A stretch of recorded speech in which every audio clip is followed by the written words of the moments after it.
Okay.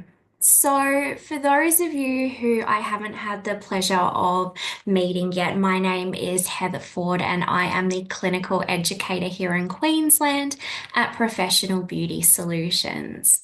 I'm really excited for today. It's going to be a fun one. We're going to be talking about different vascular conditions, how we treat them, and that 360-degree approach, that holistic treatment, which I know will resonate with so many of you who are here. It's so beautiful to see such a comprehensive treatment planning process and consultations that I know so many of you have, that I've had the pleasure of working with you and sort of hearing everyone's different ways of doing things.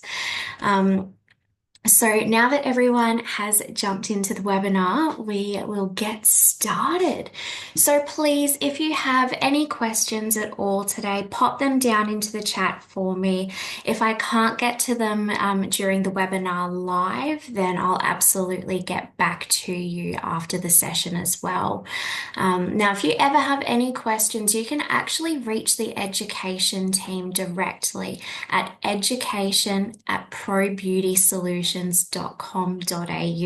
We have incredible educators around the country who are here to support you with your business development managers as well. So please always feel free to reach out to us. But without further ado, let's jump in. So, today we're going to be discussing different vascular and inflammatory skin conditions. We're going to talk about how to identify them as well as what triggers them, what causes them, and how to treat them, what we can offer our clients within that 360-degree approach to be able to get the most incredible transformations. We know that inflammatory skin conditions can be really debilitating for clients. I know myself, I suffer with seborrheic dermatitis, and it's one of those things, when it comes to inflammatory skin conditions, it tends to go in waves. And so we want to be able to offer our clients those support through those active flare-ups to then what we can do to try and suppress the symptoms and keep it at bay as much as possible. So please, if you have any questions, like I said, pop them down into the chat as we go through today. And for those of you who will be watching the recording, feel free to send us an email if you have any questions as well. Okay, so the first type of vascular lesion that we are going to discuss today is telangiectasia.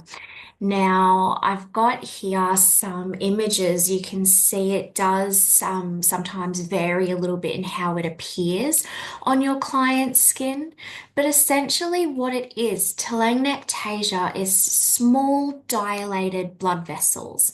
So they can appear thin, and they're either sort of a red color, they may be purple, maybe more of a blue tone as well. And essentially, they're just small, little, tiny, dilated blood vessels and veins. They can occur anywhere on the body. However, they are more commonly found on the face and particularly around that nose area, the cheeks, on the chin, as well as on the chest and the legs. We tend to see them a lot. Now, these lesions do tend to range in size and they can be anywhere from 0.5 millimeter to 1 millimeter in diameter. And what you'll see in these diagrams that are on the screen is they form into almost web-like patterns. And they can be sort of particularly for those clients who blow their nose a lot, clients who tend to get sick often. You'll see it around the nose, you'll see those tiny little veins. But the great news is we can treat them really effectively as well. So when it comes to developing telangiectasia, normally, your clients will have a predisposition, a hereditary predisposition. However, there are several other factors that can contribute to developing the little vessels. So, firstly, is hormonal fluctuations. such as during pregnancy and menopause, that can actually significantly increase the likelihood of developing little telangiectasia lesions.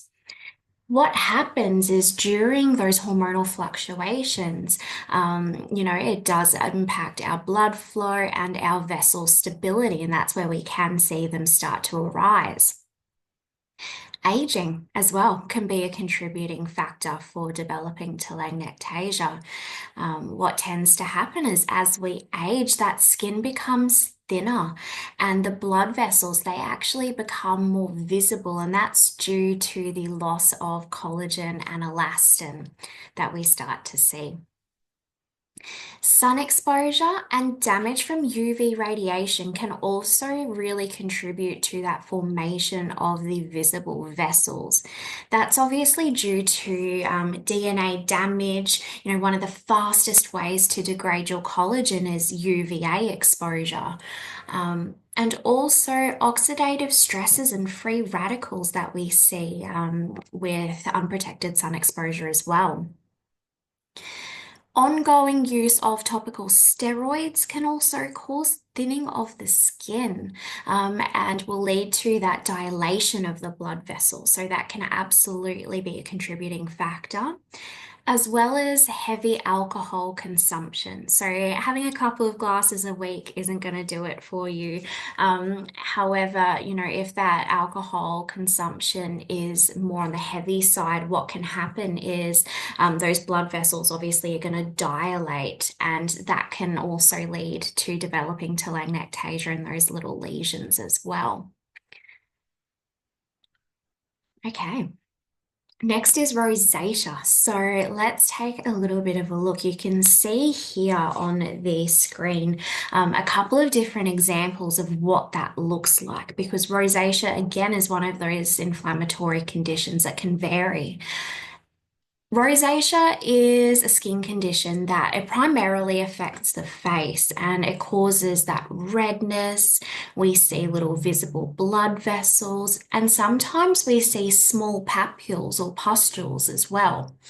Now, rosacea is one of those chronic inflammatory conditions that it occurs in cycles of flare-ups where the skin feels really angry, and then remission, so where those symptoms do then settle for that little while. You'll notice when you're working with your clients, rosacea does tend to be more common in those fairer Fitzpatrick skin types. Now, the exact cause of developing rosacea is unknown. However, it does involve a combination of genetic and environmental factors that work hand in hand to exacerbating this condition in our clients. So some of those triggers and cause that we can see with rosacea, weather extremes. So whether that is extreme hot, extreme cold, that can tend to trigger rosacea flare-ups. So that's going to be things like hot baths, saunas, high humidity, or on the other side of that, going to the snow where you're in a really cold climate can absolutely trigger a flare-up of that rosacea. Stress and anxiety can be a factor as well. So, when we're stressed, our body essentially becomes this big ball of inflammation, and that can absolutely trigger flare-ups with the rosacea. So what can be really effective is with the clients who do suffer with inflammatory skin conditions, bringing wellness elements into the treatments, those beautiful little additional things that you can do that's going to make the client feel so incredibly relaxed, whilst obviously as well being that clinical treatment, and we're able to see clinical efficacy as well. So we want to really have a 360-degree holistic approach when we're treating these inflammatory skin conditions, because our skin is a roadmap of what's happening internally. So whether that's stress and anxiety and that inflammation, but it can also be diet. So when you look at nutrition, there is a specific list of inflammatory foods. And typically it's going to be your spicy foods. That's often what's going to trigger that flushing in individuals with rosacea. So, for example, you go and have a curry for dinner and you have rosacea, often that will give a pretty immediate flare up and flush to the skin. Coffee, tea, other hot beverages, they can also increase that erythema, so that redness. And that's because it's raising the body's core temperature. Alcoholic beverages as well, so particularly red wine, that tends to be a really common trigger of rosacea because it causes that dilation of the blood vessels.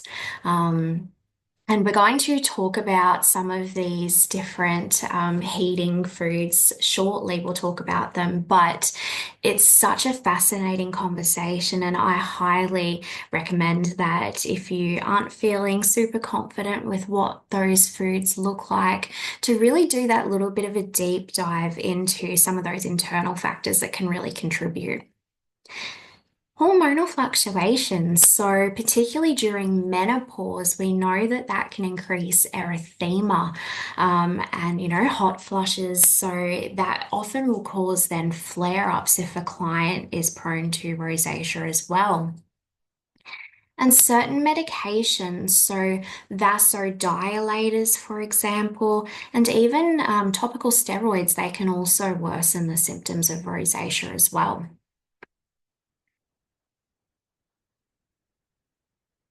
Okay, then we move into our next vascular lesion, and that is spider nevi.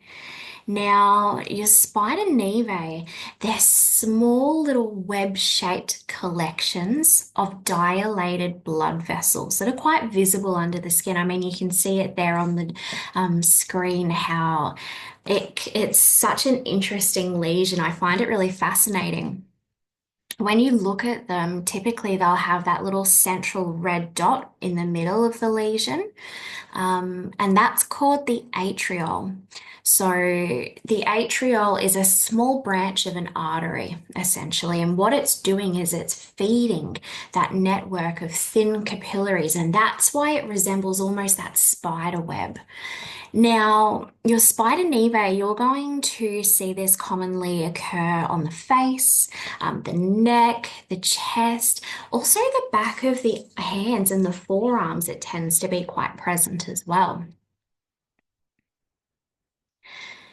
When it comes to triggers and cause, there are, several different factors from natural physiological changes to underlying medical conditions that can trigger that spider nevi to be present.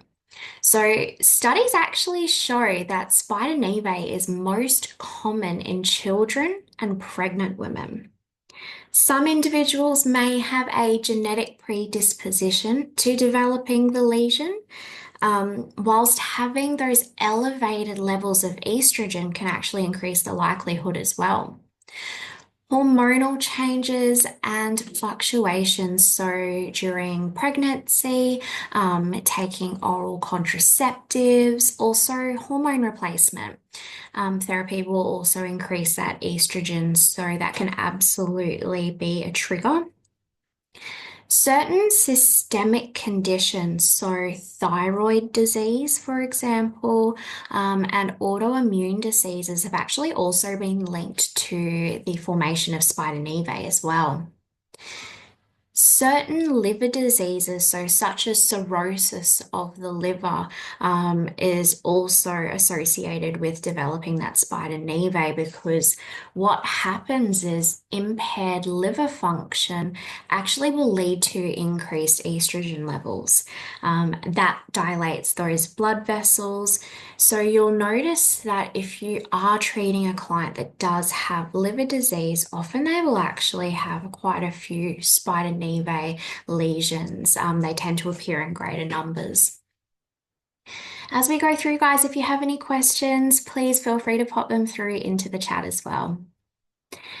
Okay, so Campbell de Morgan spots.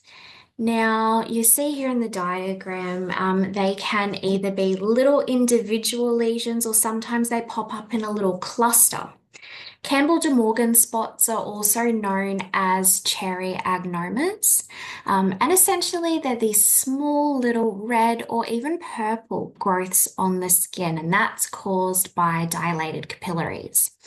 Now, when you have a look at these lesions, they may be flat, completely flat, or they can be slightly raised, and they vary in size as well. So, typically anywhere from 1 millimeter to 5 millimeters in diameter.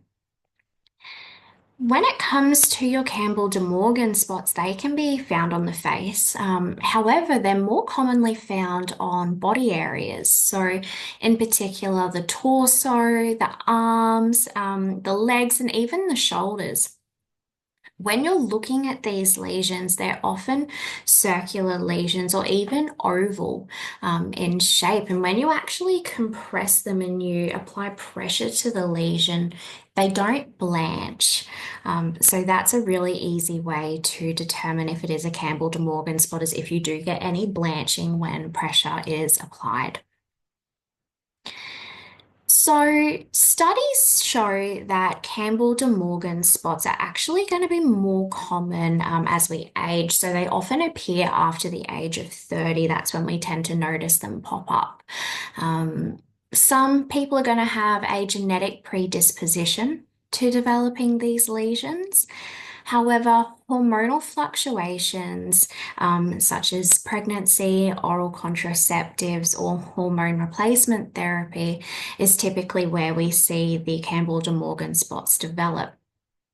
Now, something that's really fascinating is there's actually been studies that have been done that show that prolonged exposure to certain chemical elements, so in particular bromine, may cause Campbell de Morgan spots. So bromine is found in like agricultural chemicals, insecticides, and certain pharmaceuticals as well. So there is that range of what can trigger that lesion to develop. Stains. Now, port wine stains, as you can see here in the images, they can absolutely vary in how they appear. A port wine stain is a type of birthmark, and they're usually flat and they're smooth, and they can range in color. I mean, as you see here on the screen, anywhere from that very light pink to they can be, a dark red or a purple.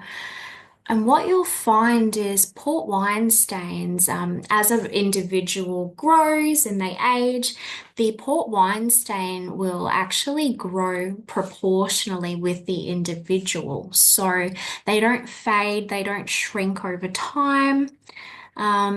And they can really be found on any area of the body. I mean, most commonly the face is where we see them, the neck, but you can see here it can appear anywhere, and can vary in size significantly. Some port wine stains are quite small and some can be quite large as well, so they do vary. So, port wine stains, like I said, they are birthmarks, so you're born with them. But what actually causes a port wine stain is it's an abnormal formation, essentially, of the blood vessels. So, in port wine stains, those capillaries are really, they're dilated and they don't constrict properly, and that's what causes that port wine stain. Then we have poikiloderma, and poikiloderma is the final vascular lesion that we will be discussing today, or vascular condition, I should say, that we'll be discussing before we then start to dive into our 360-degree treatment approach and how we can absolutely support clients who suffer with either the chronic inflammatory skin conditions or present with vascular lesions that they want to remove or reduce. Now, poikiloderma, you can see here on the screen, again, it's one of those that does vary, but poikiloderma is characterized by a combination of changes in the skin. So you'll see here, hyperpigmentation. So we see areas of increased pigmentation. You can also see hypopigmentation, particularly in that second photograph, it's most prominent, and that is areas of decreased pigmentation. With poikiloderma, we often see atrophy of the skin, so we see that thinning of the skin. It can appear quite fragile. And then we also see that telangiectasia, which we spoke about earlier. It's often that you'll see those vascular lesions on that poikiloderma with that underlying pigmentation as well. So poikiloderma, it can be caused by a combination of several different factors. There isn't sort of one set thing that does it. However, certain chemicals, now particularly those that are in perfumes, certain cosmetics, or even industrial materials, they will actually make the skin more sensitive to UV radiation, and that's what increases that risk of poikiloderma. So that's why we so often see it on the neck. I think we're getting better now, but I know even myself, sometimes you have to catch yourself with your perfume going shh, shh on either side of your neck. That absolutely is what can stimulate poikiloderma, having that perfume on the area that's obviously exposed then to UV radiation. And if we're doing that every day, if we just are in the habit of giving ourselves a spritz with our perfume before we walk out of the door, prolonged contact with those substances is what causes those localized changes in the skin. Now, repeated exposure to UV is one of the primary causes of poikiloderma as well. So, UV radiation, it stimulates melanin production. So that's where we're going to see that hyperpigmentation, those darker spots in some areas, while other areas are going to lose pigmentation. So that hypopigmentation.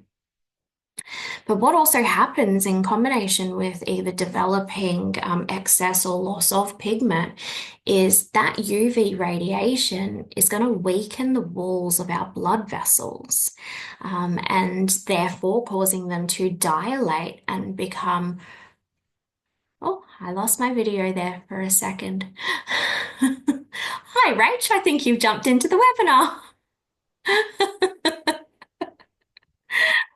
Oh, I think Rach might still be there in the background, but hello. Um, so when it comes to the UV exposure, when we are exposing our skin to UV and unprotected, we are going to accelerate that breakdown of collagen and elastin and those essential proteins that maintain the skin's structure and the elasticity, and that results in thinning and atrophy of the skin as well. Now, another factor that can actually stimulate that poikiloderma with particular clients is those individuals who may be undergoing radiation therapy. They can actually develop poikiloderma in those treated areas because radiation causes direct DNA damage, leading to that atrophy, pigmentation changes, and then that dilation of capillaries. And certain autoimmune diseases as well can actually lead to developing poikiloderma as well. So now that we've had a little bit of a discussion as to the different causes of vascular lesions, how we treat them, is what we sort of need to look at now is how can we offer our clients that whole 360 approach, that holistic treatment. And the first thing that comes down to is building skin resilience. That's huge. A resilient skin is going to be obviously much more equipped to deal with these lesions and also to not only support in corrective treatment, but also then prevention. So let's take a little bit of a look at what we can do in the treatment room. Now, there's a few things that we just want to be aware of when it comes to treating these particular lesions. So, first is we want to use less heat in the treatment room. So, if someone does have rosacea, they have that active flare up, particularly they come to see you, we want to avoid heat as much as possible. So maybe, instead of having a really hot towel for our removals, we let that towel cool off a little bit so it's just lukewarm. Or maybe we use our sponges or our fibrella instead. We want to reduce the time that exfoliants are left on the skin as well. So, particularly if I'm talking about mechanical exfoliants, for example, the more that we're massaging that product into the skin and we're manipulating it, we're obviously then stimulating, quite a bit of warmth in the skin. That erythema starts to appear, and that can absolutely exacerbate those conditions. So, for clients who do have those inflammatory skin conditions, we either, reduce the time that the exfoliant is on the skin, or we can adjust how we use it. So as opposed to massaging that exfoliant on the skin for up to 2 minutes, maybe we just do 30 seconds and then we let it sit. We also want to look at the pressure in which we're applying. So, particularly during exfoliation, we do want to have a lighter hand with these clients and just really gently buff the skin as opposed to having too much pressure behind us. That can be quite stimulating and too much. So, and with facial massage as well, it might be a case of if someone is prone to these vascular conditions and inflammatory skin conditions, perhaps we avoid manual exfoliation on the face. So maybe we do a manual massage on the face. Maybe we do a beautiful neck and deck and shoulder massage. But maybe on the face, we do some beautiful gua sha, or we do cooling cryoglobes, something that's going to calm inflammation and be a little bit less stimulating. So that's what we can do in the treatment room, but let's now have a look at some professional modalities that we can be reaching out to support these clients. I've got here some before and afters for you. These were some of my favorites, and this is done with the Linton Exolite. So this is our medical grade IPL system, and these two in particular I was really blown away with. You'll see on the left-hand side of the screen, that's a client who suffers with that rosacea. Now, that before and after, there was 4 weeks between that photo, and that was just one treatment. That reduction and that clearance is life-changing, and you can imagine once you do a series of treatments, just what an incredible result that you can get. You'll see on the right-hand side, we have a little spider neve there. And your spider neve before and after, that was only one treatment with the Linton Exolite, and that was gone. So you can get incredible clearance on vascular lesions with your intense pulse light treatments. With our Linton Exolite, you have specific protocols for all different types of vascular lesions that make it really easy to get that incredible clearance for your clients as well. Fractional mesotherapy. This before and after as well. I love it. It's incredible. That is only 2 treatments, would you believe? So that is two treatments of fractional mesotherapy utilizing the fusion sterile cocktails. So that particular treatment was done using Couperix. And the Couperix cocktail, what that is designed to do is specifically treat those conditions such as rosacea, diffuse redness, capillary damage. Because there's so many incredible ingredients that you're feeding the skin with. I mean, we know with micro needling on its own, without even having this infusion, is going to work on strengthening the skin and rebuilding. But then you combine that mechanical action with the infusion of these incredible actives, and the results can be mind blowing. Particularly with your Couperix cocktail, there is a particular ingredient in here called VEGF. So those are your vascular epidermal growth factors. And the reason that it's had such incredible clearance is because those vascular growth factors, what they do is they're actually proteins that help to stimulate the growth of new blood vessels, but improve circulation and oxygen delivery to the skin.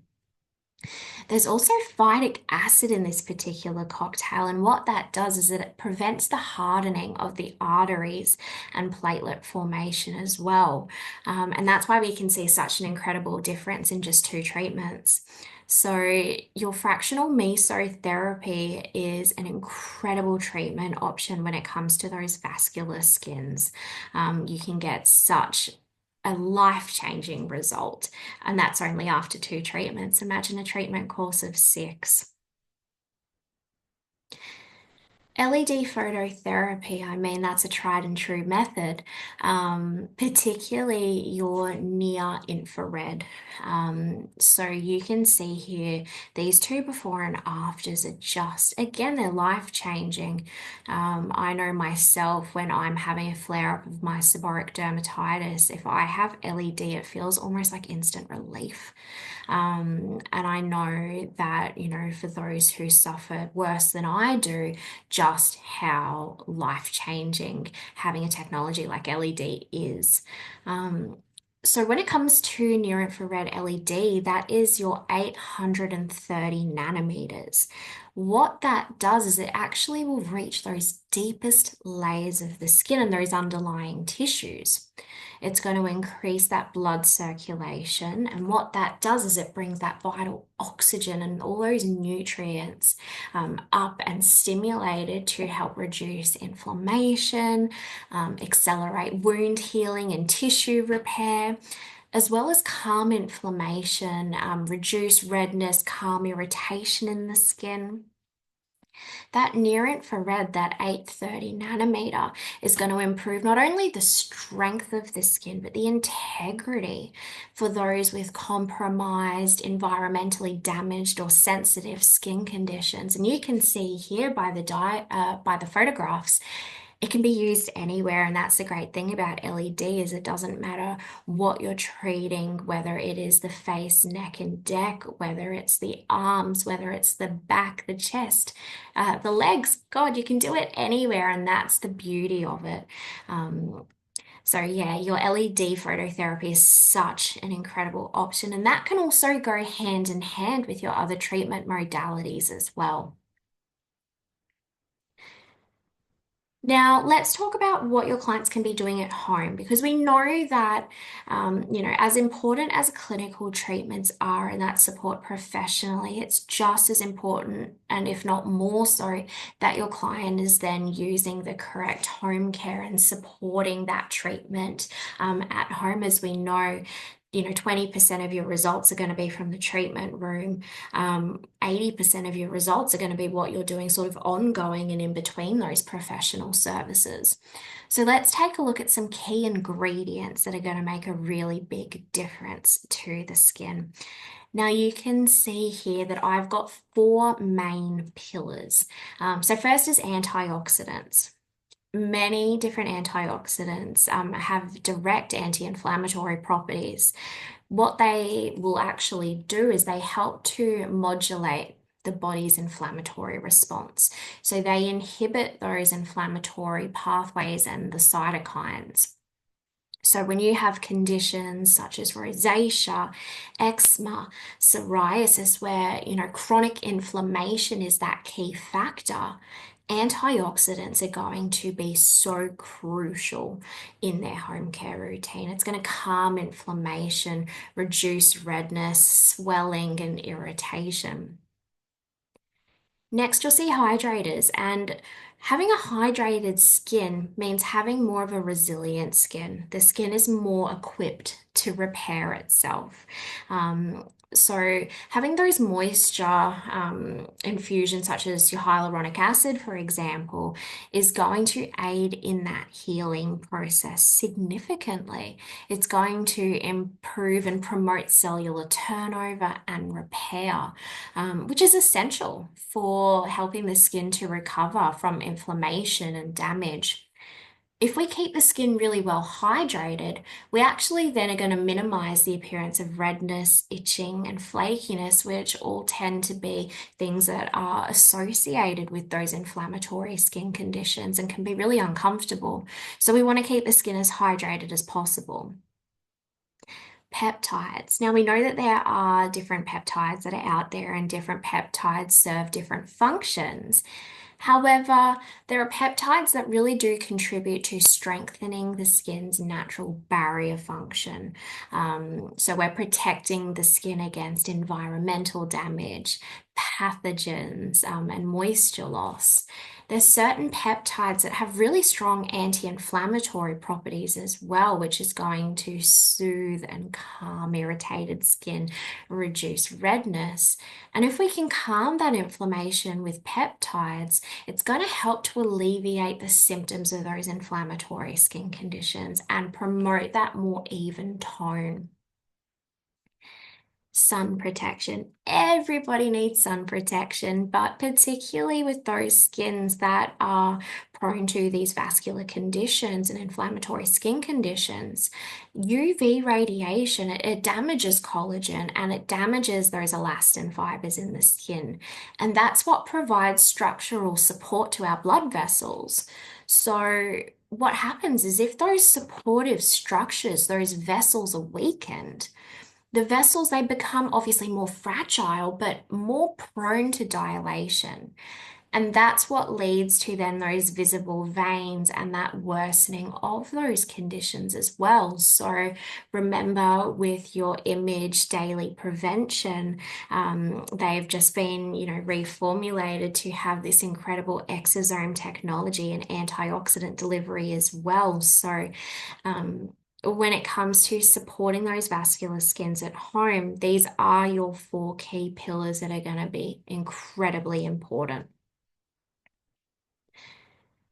But like I said, our skin's a roadmap, and everything that happens internally tends to show externally. So, as important as those external factors are, internal support is just as crucial.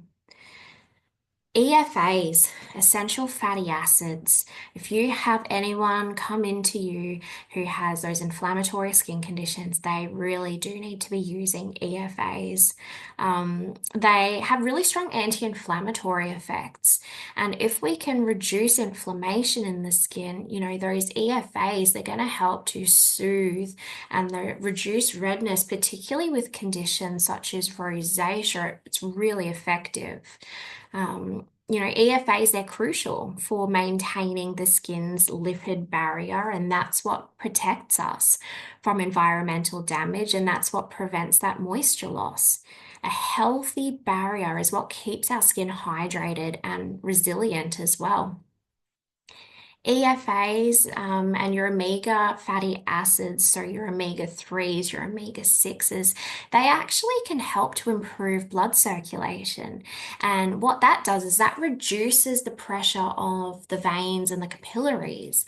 And so with those EFAs supporting that structural integrity of those blood vessel walls, it makes them less prone to breaking or dilating. So if you're looking for EFAs, one of our favorite picks is the Bestow Beauty Plus oil, as that actually provides our body with both the primary and secondary omega-3 and omega-6 essential fatty acids. So that is a great one to have in your client's routine. Gut support. So this comes down to that holistic treatment.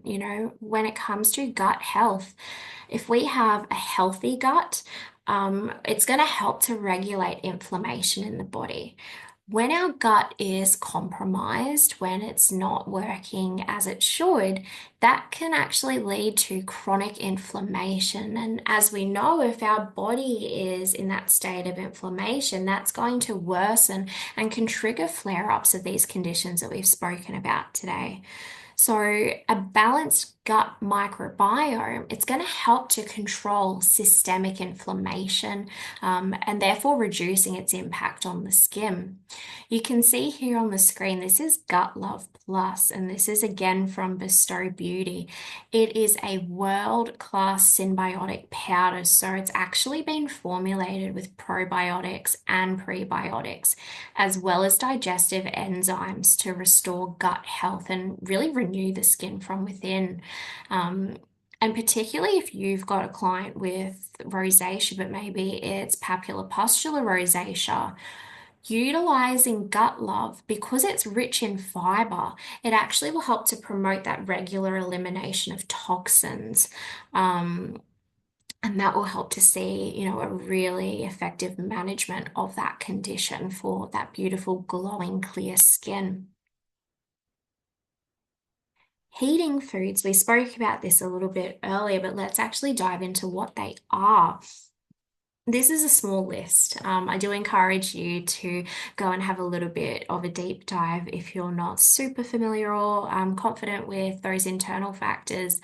But I'm going to give you a little bit of an overview. So heating foods, they're either foods or certain drinks that have a heating effect on the skin. So they are vasodilators. And what they do is they actually heat the skin by increasing blood flow through that fine capillary network. This in turn fuels those inflammatory skin conditions. Now, unfortunately, when we have a look at the list, it does tend to be some of our favorites: coffee, alcohol, chocolate, peanuts, cashews, even oranges and strawberries, paprika, chili, spicy foods. So when we are doing our consultations, we want to have a really comprehensive consultation and discussion with our clients, and be treating them with that 360-degree approach. If they're coming to you and they are suffering with these inflammatory skin conditions, having an understanding of maybe they have an orange juice every morning, certain little things like that, that we can provide them alternatives. And it's not a case of you can't have any of these foods or drinks ever again, but maybe we limit it. So it's absolutely a conversation to have, because we want to be treating our clients, from the inside out, and particularly with these inflammatory conditions. So that time went very quickly. I thank you all so much for joining me this morning. Please, if you have any questions, feel free to pop them in the chat. I'll hang around for a couple of moments if you have any questions, to be able to answer them for you. If you don't have any questions for me right now, but you think of something after, you're also more than welcome to get in touch via the education email, and we can absolutely support you with any questions that you may have as well. Beautiful. Thanks, guys. All right. Well, what we'll do is, if we don't have any further questions come through, feel free to send them via email. And we will finish off today. I want to thank you all so much for being here and joining me. It was a pleasure. I really hope that you found it informative and that you learned something from today's webinar. feel free to drop any questions that you have to us after. But otherwise, I'll let you all go and enjoy your day. And thank you so much for joining me. It was a pleasure.